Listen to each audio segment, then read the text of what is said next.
Hello दोस्तों, welcome to my channel. जैसा कि हम फर्स्ट वीडियो में पढ़ चुके थे कि हमने यहाँ तक पढ़ लिया था कि कौन कौन सी डिग्री मिल सकती है ना। और फिर अब हम पढ़ेंगे भारतीय पुनर्वास परिषद के कार्य। इसमें हमने एक दो कार्य पढ़ चुके थे, लेकिन हम कोई बात नहीं, हम लोग शुरू से फिर से पढ़ेंगे।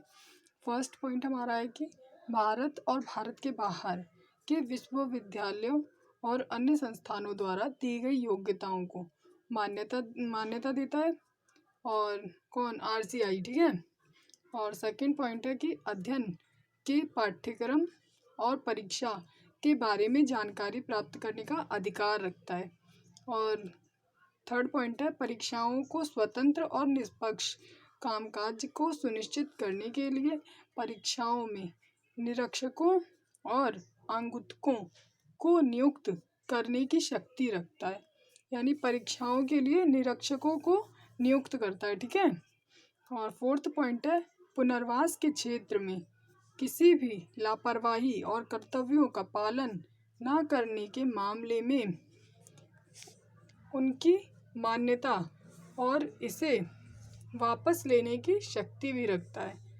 फिफ्थ पॉइंट है कि विकलांग बच्चों के लिए शिक्षा के न्यूनतम मानकों को सुनिश्चित करता है। यानी कि विशेष शिक्षा वाले बच्चों के लिए किन किन सुविधाओं से उनको पढ़ाया जा सकता है ये सुनिश्चित करेगा, ठीक है। उसका मॉडल तैयार करेगा, डिजाइन तैयार करेगा, ठीक है। सिक्स्थ पॉइंट है कि विकास के संबंध में जानकारी एकत्र करने और उस पर और प्रकाशन की जिम्मेदारी भी निभाता है। यानी कि विकास कैसे किया जाएगा उसके लिए एक मॉडल तैयार करेगा, जानकारी एकत्रित करेगा सबसे, और फिर उसको प्रकाशन में लाएगा, यानी कि उसको लागू भी करेगा, ठीक है। और सेवंथ पॉइंट है अपराधों का संज्ञान लेता है और उसके खिलाफ गंभीर कार्रवाई करता है। यानी अगर कोई सामान्य आदमी कोई विकलांग व्यक्ति के साथ किसी भी प्रकार का कोई अपराध करता है तो उसके बारे में पहले पूरी तरीके से जानकारी लेगा और उसके बाद उसके खिलाफ गंभीर तरीके से कार्रवाई करेगा। आठवां पॉइंट है पुनर्वास के लिए नियम व कानून बनाएगा। यानी कि व्यक्ति अगर एक स्थान से दूसरे स्थान पर जाके किसी भी प्रकार की शिक्षा लेता है या फिर रोजगार करता है तो उसके लिए कानून और नियम को बनाने की शक्ति रखता है हमारा भारतीय पुनर्वास परिषद, यानी कि RCI, है ना। और अगला है आचरण और शिष्टाचार और आचार संहिता को भी निर्धारित करता है, ठीक है। और 10वां है कि विशेष शिक्षा के क्षेत्र में काम करने वाले सभी योग्य कर्मियों को रजिस्टर में बनाए रखना। यानी कि जो भी हमारे समावेशी शिक्षक होते हैं उनका एक एक ब्यौरा जो होता है वो तैयार करके अपने पास रखेगा, ठीक है। अब हमारा नेक्स्ट पॉइंट है विकलांग व्यक्तियों पर राष्ट्रीय नीति 2006। ये हमारे एग्जाम में अक्सर कर पूछा जाता है और हमारे जो कार्य हैं वो भी पूछे जाते हैं, ठीक है। तो सबसे हमारा यह है कि विकलांग व्यक्तियों पर राष्ट्रीय नीति 2006 विकलांग व्यक्तियों से संबंधित सबसे व्यापक और विस्तृत नीति वर्ष 2006 में भारत सरकार द्वारा लाई गई थी, और जिसमें कि विभिन्न एजेंसियों की भूमिका और जिम्मेदारियों का भी उल्लेख किया गया है और साथ ही सभी प्रकार की अक्षमताओं और उसकी गंभीरता को भी शामिल किया गया है। नीति मुख्य रूप से विकलांग महिलाओं और बच्चों के पुनर्वास, अच्छी गुणवत्ता वाली समावेशी शिक्षा सुनिश्चित करने, बाधा मुक्त वातावरण बनाने, पहुंच प्रदान कराने और समाज में पूर्ण भागीदारी करने और सामाजिक सुरक्षा देने के लिए उन्नत अनुसंधान पर केंद्रित है।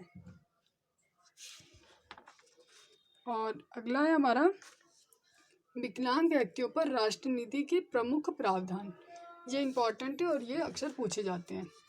सबसे पहले हमें फर्स्ट पॉइंट में ये देखना है कि विकलांगता की पहचान करनी है और उसके रोकथाम के लिए कुछ उपाय करने हैं। सेकंड है हमारा बाधा मुक्त वातावरण का निर्माण करना है।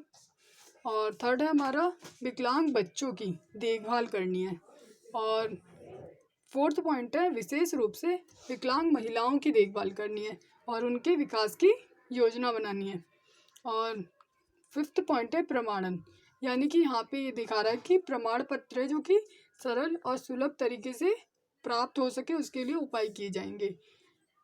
सिक्स्थ पॉइंट है अनुसंधान और विकास, यानी कि किस तरीके से विकास किया जाएगा उसके लिए एक पूरी प्रक्रिया तैयार की जाएगी। और सामाजिक सुरक्षा, यानी समाज से किस तरीके से सुरक्षित रखना है उसके लिए भी उपाय सुझाए जाएंगे। और गैर सरकारी संगठन यानी कि NGOs जो होती है उनकी क्या भूमिका होती है कि वो विकलांग लोगों को विकास करने में किस प्रकार से मदद करते हैं। ठीक है, अगला है हमारा खेल, मनोरंजन और सांस्कृतिक गतिविधियों में कैसे पार्टिसिपेट करना है उसके बारे में है। और अगला पॉइंट है हमारा विकलांग व्यक्तियों पर राष्ट्र नीति की कुछ सीमाएं या फिर बाधाएं बोल सकते हैं हम। ठीक है, कि इसमें क्या क्या कमियां रह गई हैं, कमियां बोल सकते हैं। तो इसके लिए भी 5 पॉइंट है हमारे पास। फर्स्ट है कि नीति में वर्णित सेवा का लाभ उठाने की प्रक्रिया बहुत ही थकाऊ और समय लेने वाली है, यानी कि इस नीति में जो हमें मतलब प्रक्रिया होती है बहुत थकाऊ और समय लेने वाली होती है। और दूसरा है कि इस नीति के बारे में ग्रामीण क्षेत्रों में रहने वाले विकलांगजन के समूह को नीति के लाभ के बारे में जागरूकता ही नहीं होती है, तो वो नीति का लाभ कैसे उठाएंगे, है ना। और यह काम एक आशा नाम की संस्था का होता है जो कि जानकारी देती है, लेकिन काम के बोझ तले वो इतना भार उसके ऊपर आ गया है कि वो पूरी जानकारी दे नहीं पा रही है। ठीक है, और थर्ड पॉइंट है हमारा केवल दस्तावेजों में लिखित समावेशी शिक्षा पर्याप्त नहीं है, मतलब कि समावेशी शिक्षा को केवल लिखित में दे रखा है और इसका प्रयोग नहीं किया जा रहा है। ठीक है, फोर्थ पॉइंट है प्रदान किया गया राशि बुनियादी आवश्यकता के लिए पर्याप्त नहीं है, यानी कि जो मतलब जो राशि दी जाती है विकलांगजन को कि आरक्षण के तौर पे दी जाती है, यानी फिर उसको कुछ कह सकते हैं मतलब कि सहायता के रूप में ही बोल सकते हैं कि सहायता के रूप में जो राशि दी जाती है वो उनकी बुनियादी आवश्यकताओं के लिए पर्याप्त नहीं है, वो कम पड़ जाती है। ठीक है, और अगला हमारा है कि जो आधिकारिक वेबसाइट पर पूर्ण जानकारी का ना होना, यानी किसी भी प्रकार की जो जानकारी होती है वो वेबसाइट पे होती है और वेबसाइट पे पूरी जानकारी नहीं होती है, इससे लोगों को पता नहीं चल पाता है कि किस प्रकार का लाभ उठाएं। ठीक है, thank you for watching, like share subscribe my channel.